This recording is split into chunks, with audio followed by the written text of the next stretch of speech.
नमस्कार। परमात्मा का संजीव कुमार। संत रज्जब इस अद्भुत रचना के रचनाकार हैं डॉक्टर नंदकिशोर पांडे।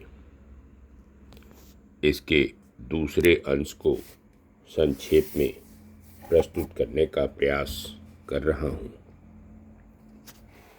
संत रज्जब कहते हैं कि चतुर संत अनवरत राम मंत्र का जप करता रहता है।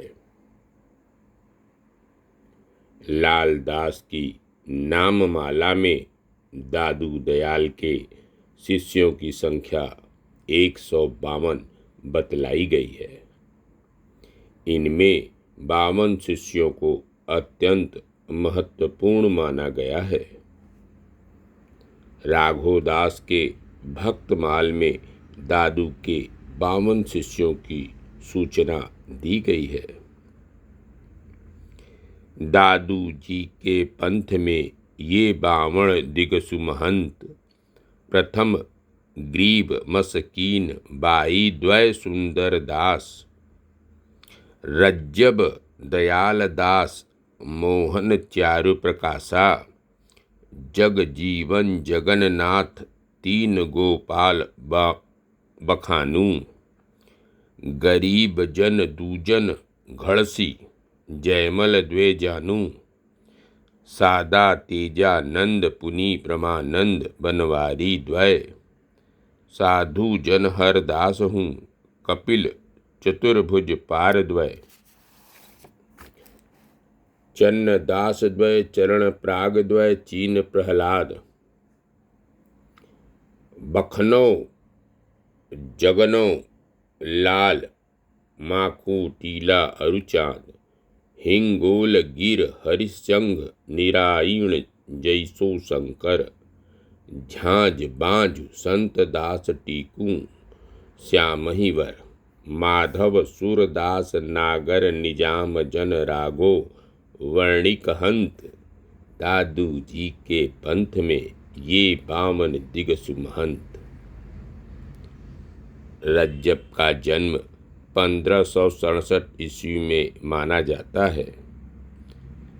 पिता चाँद खा आमेर नरेश की सेना में नायक के पद पर थे। इनके बचपन का नाम रज्जब अली खां था। रज्जब के जीवन की सर्वाधिक महत्वपूर्ण घटना उनके विवाह से संबंधित है। रज्जब का विवाह आमेर के एक प्रतिष्ठित पठान परिवार में तय हुआ था। रज्जब दूल्हा वेश में बहुत सुंदर लग रहे थे। सुंदर और सुडौल शरीर तो उनका था ही। आमेर पहुंचने पर रज्जब को दादू का स्मरण हो आया। रज्जब ने अपने मित्रों से कहा कि पहले दादू जी का दर्शन करेंगे, फिर आगे चलेंगे। कुछ लोगों ने कहा कि दादू जी तो यही हैं, दर्शन फिर कभी कर लेना, अभी तो विवाह करने चलो। परंतु वे अड़ गए और कुछ साथियों सहित सजे धजे दूल्हे के वेश में ही दादू जी के दर्शन करने उनके आश्रम चले गए। दादू ने अपने ज्ञान दृष्टि से रज्जब की वास्तविकता जान ली और कहा, किया था कुछ काज को सेवा सुमिरन साज दादू भूलिया बंदगी सरया न एको काज। अर्थात ईश्वर ने सेवा तथा सुमिरन के सारे साज किसी उद्देश्य के लिए सजा रखा था।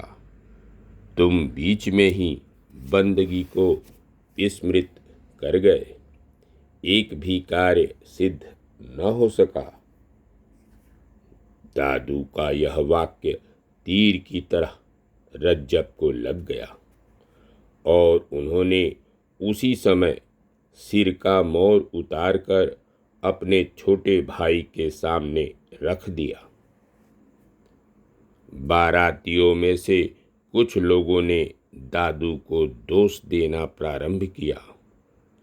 जब रज्जब के पिता ने दादू से प्रार्थना किया तो दादू ने रज्जब से कहा, देखो रज्जब, वैराग्य के रास्ते पर चलना तलवार की धार पर चलना है।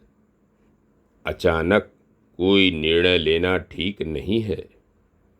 तुम जाओ विवाह कर लो।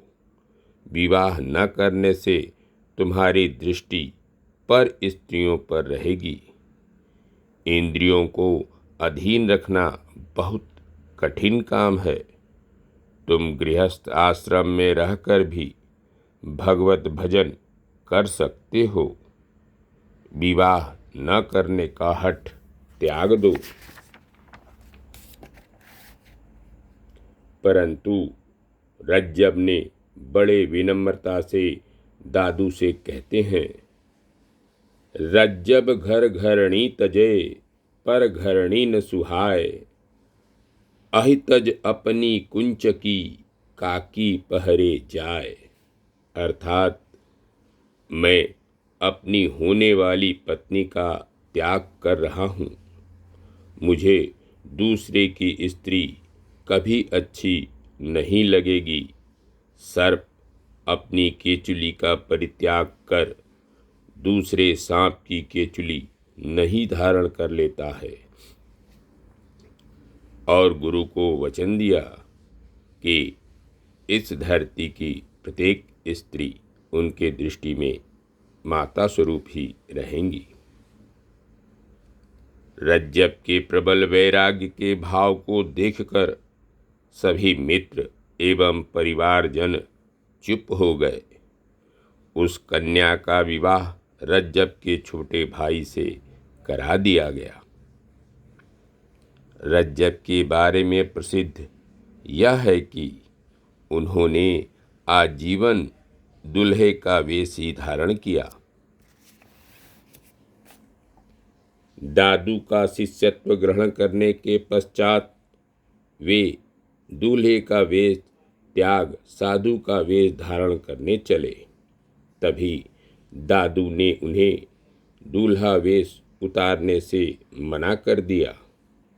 दादू ने रज्जब से कहा, जिसमें पाया उसी में रहो, यह वेश मुबारक समझो। राघव दास के भक्तमाल में एक महत्वपूर्ण प्रसंग मिलता है।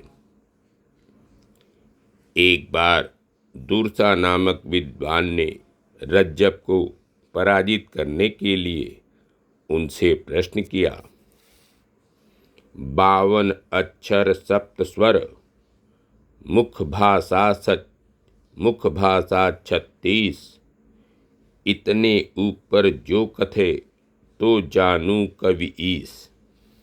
अर्थात 52 अक्षर, सप्त स्वर और मुख से उच्चारित होने वाली 36 भाषाएं, इनसे परे की जो बात कहे मैं उसे कविश्वर मानता हूँ।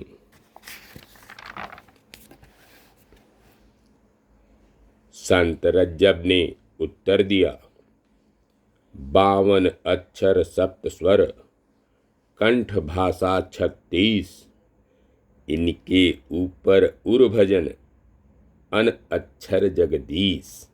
अर्थात 52 अक्षर, सप्त स्वर, 36 भाषाएं, ये सब मुख और कंठ से उच्चारित होती हैं। जो अन अक्षर यानी वर्णनातीत भगवान है, उसका भजन हृदय से किया जाता है।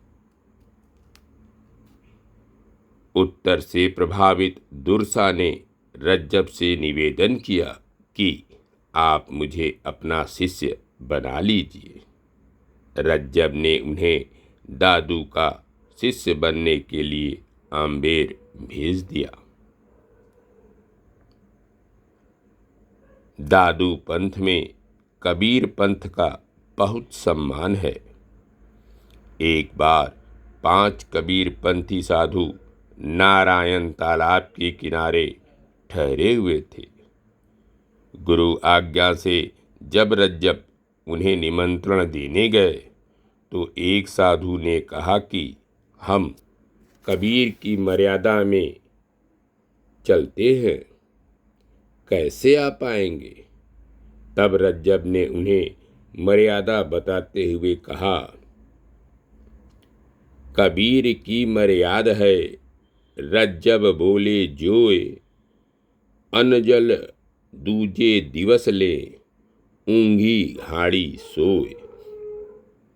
कबीर की मर्यादा तो यह है कि दिन में एक बार भोजन कीजिए और हांडी को उलटकर रख दीजिए, फिर दूसरे दिन ही भोजन कीजिए। सांसारिक लालसाओं को त्याग कर निरंतर निरंजन निराकार राम का भजन करते रहिए। संबत 1660 में 58 वर्ष 2.5 महीने की आयु में दादू जी नारायण में ही ब्रह्मलीन हो गए। रज्जब ने अपने नेत्र बंद कर लिए। पूछने पर बताया, भाई, इस संसार में रुचिपूर्वक देखने के लिए तो एक गुरुदेव ही थे। अब तो मैं अपना नेत्र शरीर निर्वाह के लिए खोलूंगा और गुरु तथा संतों के वचनों को लिखने के लिए खोलूंगा। रज्जब जी ने जीवन भर इस प्रण का पालन किया। आवश्यकता होने पर ही नेत्र खोलते थे। रज्जब जी को 122 वर्ष का लंबा जीवन प्राप्त हुआ था। संबत 1746 में टोंक के एक वन में समाधिस्थ होकर अपने नश्वर शरीर का परित्याग कर दिया और ब्रह्मलीन हो गए।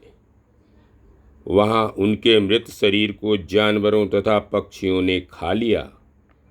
इस प्रकार अपने गुरु दादू जी के इस उपदेश को सत्य कर दिखाया। हरिभज साफिल जीवना, परोपकार समाय, दादू मरना तह भला, जह पशु पक्षी खाए। इस प्रकार रज्जब जी का वायु संस्कार हुआ। धन्यवाद। नमस्कार। शेष अगले अंक में।